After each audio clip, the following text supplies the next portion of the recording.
रे। ए भाई, जब तू नहीं नहा रहा है कम से कम नल तो बंद कर दे। ये गवर्नमेंट का पानी, मैं नहाऊं या बहाऊं?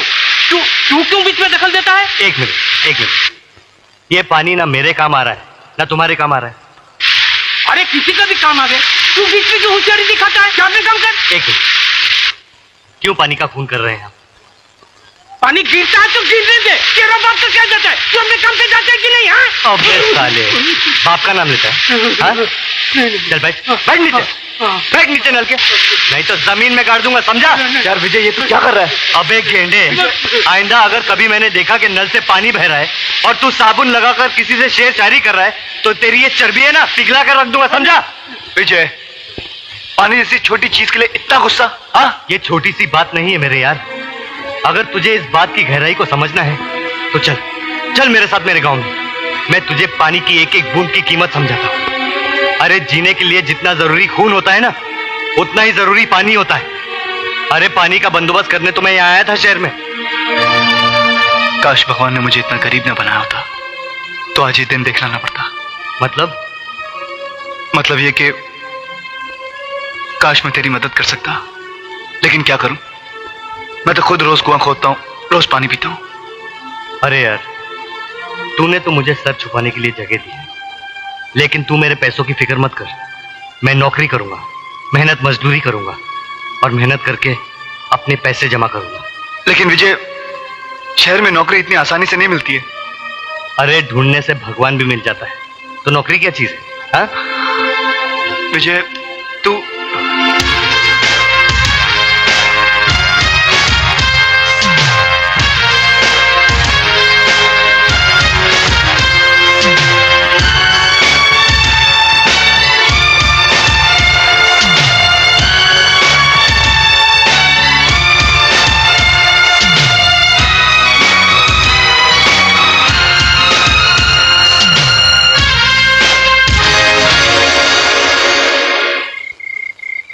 क्यों विजय मियां, आखिर नहीं मिली ना नौकरी?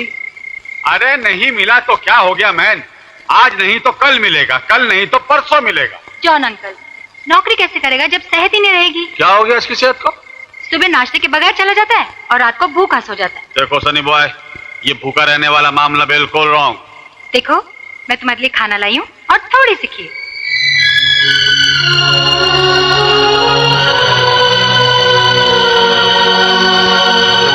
ए भाई, भाई ये गरीब लोग का चाली है। घर का खोली खाली है पर दिल का खोली में बहुत जगह है। अमा विजय मियां, कहाँ हो तुम 3 दिन से? बिल्कुल लापता हो गए हो। वाह, उल्टा चोर कोतवाल को डांटे। अबे पहले तुम ये बताओ कि तुम खुद कहाँ थे 3 दिन से? आप अच्छी तरह जानते हैं, मेरा काम ही ऐसा है, आना जाना तो लगा ही रहता है। 2 दिन यहाँ, 2 दिन वहाँ। चल, अगर तुझे भी भूख लगी है तो 2 निवाले तू भी खा ले। अबे चल जल्दी, चल जल्दी।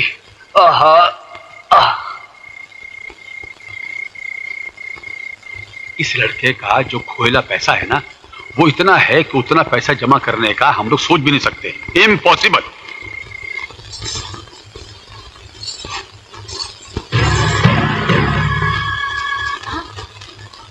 अरे राजेश्वर भैया, आप? हाँ दादा, कोई समाचार आया तेरे भैया का? कोई चिट्ठी, कोई पत्र, कोई संदेशा? भैया को गए हुए कुछ ही दिन तो हुए हैं राजेश्वर भैया, इतनी जल्दी पत्र कैसे आ सकता है? अब देखो ना, उसे जाकर कुछ ही दिन हुए हैं और मुझे लगता है कि महीनों गुजर गए। चिंता लग गई है उसकी। राधा, विजय का अगर कोई अता पता है तो मुझे दे दे, मैं अभी जाकर उसे चिट्ठी लिखता हूं। ए राजेश्वर, अरे भाई सिर्फ तेरा ही ये हाल नहीं है, हम सबका ये हाल है। अगर उसका कुछ भी अता पता होता तो मैं खुद ही खत लिख देता। अब तो जब वो शहर से खत लिखेगा तो ही मालूम पड़ेगा वो है कहाँ। हाँ राधा जी, जैसे ही विजय की शहर से कोई चिट्ठी आएगी ना तो सबसे पहले मुझे बताना। हाँ मेरी चिंता दूर हो जाएगी। अच्छा मुखिया। नमस्ते। दादा बेटी ये बहुत प्यार करता है विजय से। वो सुसरा विजय का तो कोनो पता नहीं चला भैया, मगर एक नई बात का पता चल गवा है। तो कह रहे वो सुसरा विजय की बहन जवान हो गई है। जवानी का हिस्सा उभरता तूफान था भैया कि हमरी तो नस नस मा। हे राजेश्वर, अपनी आंख का ढक्कन बंद रख। हाँ, आंख रख सिर्फ गांव की जमीन पर। हाँ, जिस दिन वो जमीन हाथ लग गई, वो नई नई जवानी से गदराई हुई लौंडिया को भी सलटाई देंगे। हाँ, सलटाई देंगे।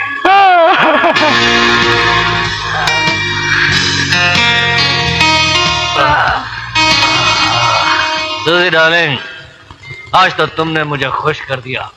जाओ ऐश करो।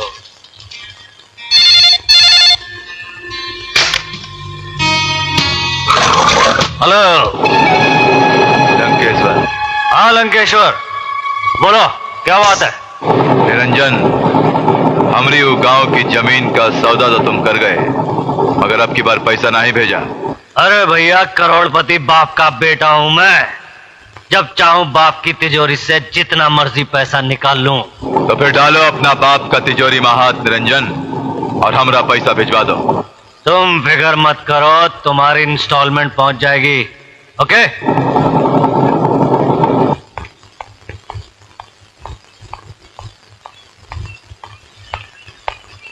निरंजन। जी डैड।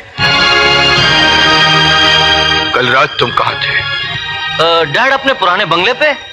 वो मेरे दोस्त विकी का बर्थडे था। और पार्टी तुम्ही ने दी थी, और ज्यादा दारू पीकर तुम वहीं सो गए होगे, है ना? बेटे, तुम गुमराही की जिस सड़क पर चल रहे हो उसकी मंजिल ठीक नहीं है। मुकद्दर ने तुम्हें दौलत दी है तो इसका मतलब ये तो नहीं कि तुम उसे दोनों हाथों से उड़ाओ। रहा सवाल तुम्हारे दोस्त और दोस्ती का, तो बरखुरदार जहां दौलत की रोशनी जगमगाती है वहां परवाने आ ही जाते हैं, मगर जैसे ही रोशनी बुझती है परवाने भी गायब हो जाते हैं। वैसे ही जिस दिन तुम्हारी जेब में नोट नहीं होंगे, तुम्हारे ये दोस्त भी नहीं होंगे, कोई तुम्हें पूछने वाला भी नहीं होगा। ओके ओके डैडी, आज से उन दोस्तों से मिलना जुलना बंद, ठीक है? अच्छा डैडी, मुझे हाथ खर्च के लिए कुछ रुपए चाहिए। फिर रुपए? अरे पिछले हफ्ते ही तो मैंने तुम्हें 50,000 रुपए दिए थे। डैडी, महंगाई कितनी बढ़ गई है आपको मालूम है? 50,000 रुपए में हफ्ते भर का खर्चा चलाना बहुत मुश्किल है। डैडी, वो जज का बेटा कतोड़िया, वो 20-20 हजार रुपए एक दिन में खर्च करता है, और वो राजू मिनिस्टर का बेटा 50-50 हजार रुपए यूं उड़ा देता है। दुनिया भर के बेटे क्या करते हैं ये मुझे नहीं मालूम बेटा, मगर तुम जो कुछ कर रहे हो वो गलत है, गलत है, गलत है। कभी पसीना बहा के 1 रुपया कमा के देखो बरखुरदार, तो जान जाओगे कि दुनिया में पैसा कमाना कितना मुश्किल काम है। डैडी, कभी कभी मुझे लगता है कि आपको औलाद से ज्यादा दौलत प्यारी है। नहीं, बाप की सबसे बड़ी दौलत होती है उसकी औलाद, मगर मैं देख रहा हूं कि मेरी औलाद एक ऐसी दिशा में जा रही है जिसका अंजाम ठीक नहीं है। अपने आप को संभालो बेटे, वरना एक दिन ऐसी गहरी अंधी खाई में जा गिरोगे जहां से मैं तो क्या तुम्हें भगवान भी नहीं बचा पाएगा। अपनी वक्त है, संभालो संभालो अपने आप को। Good morning sir. Good morning. आज मजदूरों की पगार का दिन है। मैं बैंक से 10 लाख रुपए लेकर आया हूँ। ओह यस, आप गिन लीजिए। जिन पर विश्वास होता है वहां रुपए गिनने की जरूरत नहीं पड़ती। आओ चलें।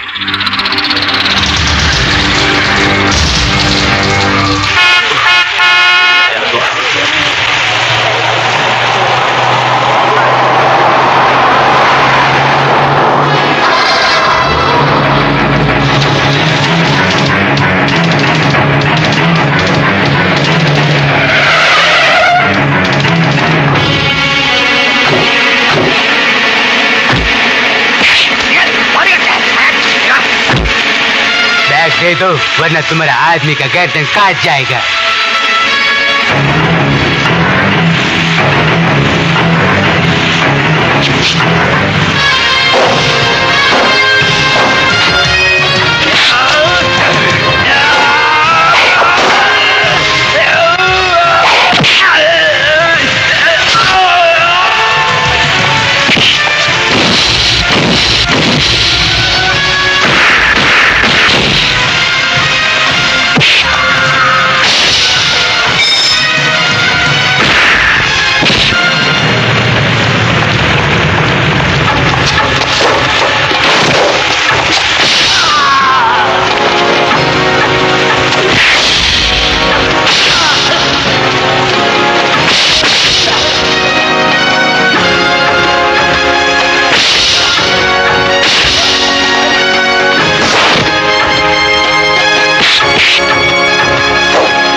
ये रहा आपका बैग। क्या मैं तुम जैसे दिलेर आदमी का नाम जान सकता हूं? साहब, मेरा नाम विजय है। जानते हो इस बैग में 10 लाख रुपए थे। 10 लाख हो या 10 करोड़, जिसकी अमानत है उसे वापस मिलनी चाहिए। ये मेरा धर्म है साहब। मुझे तुम जैसे ईमानदार आदमी की तलाश भी थी और जरूरत भी। इसलिए तुम जहां भी काम करते हो कल से वहां काम नहीं करोगे। वहां तुम्हें जितनी भी तनख्वाह मिलती है मैं उससे दुगनी तनख्वाह तुम्हें दूंगा। कल से तुम मेरे लिए काम करोगे। साहब, असल बात यह है कि मैं भी नौकरी की तलाश में हूं। ये रहा मेरा कार्ड। कल सुबह 10 बजे फैक्ट्री में आ जाना। साहब, मैं समझ लूं कि नौकरी मिल गई?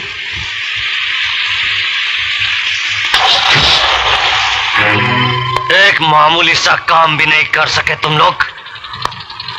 एक बैग छीन के लाने के लिए कहा था, वो बैग भी छीन कर नहीं ला सके तुम लोग। वाह बेटे वाह, तुझे आज अपनी औलाद कहते हुए भी मुझे शर्म आ रही है। अरे दुनिया का बड़े से बड़ा चोर डाकू भी अपना घर छोड़कर डाका डालता है, मगर तूने तो अपने बाप की दौलत पर ही डाका डाल दिया। अपने बाप को लूटना चाहता है तू। बाप जब बेटे की फिक्र नहीं करता तो मजबूरन हम जैसे बेटों को ऐसा रास्ता अपनाना ही पड़ता है। खामोश।